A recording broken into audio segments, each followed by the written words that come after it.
నేను ఈరోజు పులిహోర చేస్తున్నానండి. చూడండి, ఫస్ట్ ఇలా కడుక్కొని పెట్టుకోవాలండి గ్యాస్ పైన.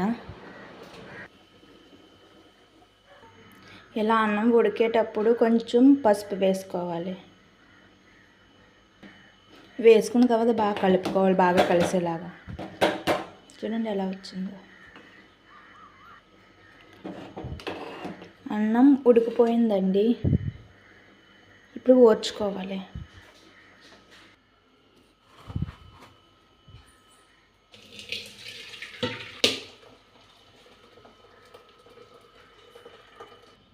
చూడండి, రైస్లోంచి వాటర్ మొత్తం తీసిన తర్వాత ఇంత అయిందండి. ఒకసారి చూడండి.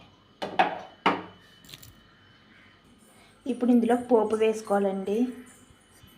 ముందుగా ఒక కళాయిని తీసుకొని స్టవ్ ఆన్ చేసుకోవాలి.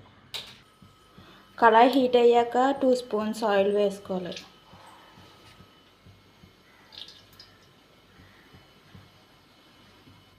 చూడండి, ఆయిల్ ఇలా హీట్ అయ్యాక కొంచెం పోపులు వేసుకోవాలండి. 4 ఎండుమిర్చి కట్ చేసి వేసుకోవాలి.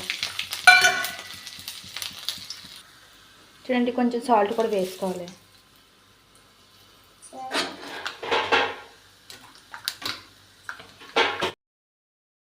రైస్ మొత్తం ఇందులో వేసుకోవాలి. రైస్ మొత్తం ఇందులో వేసుకోవాలి బాగా. చూడండి, కొంచెం కరివేపాకు వేసుకోవాలి. మనం ముందుగా కట్ చేసి పెట్టుకున్న 2 నిమ్మకాయలు కూడా ఇందులో పిండుకోవాలి. నిమ్మకాయ రసం.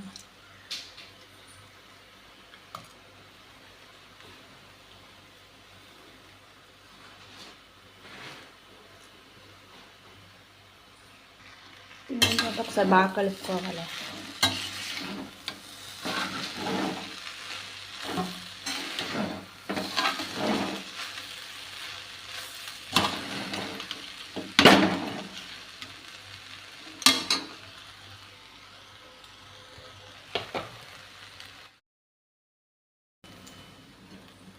అంతేనండి, ఎంతో టేస్టీ అయిన నిమ్మకాయ పులిహోర రెడీ అండి.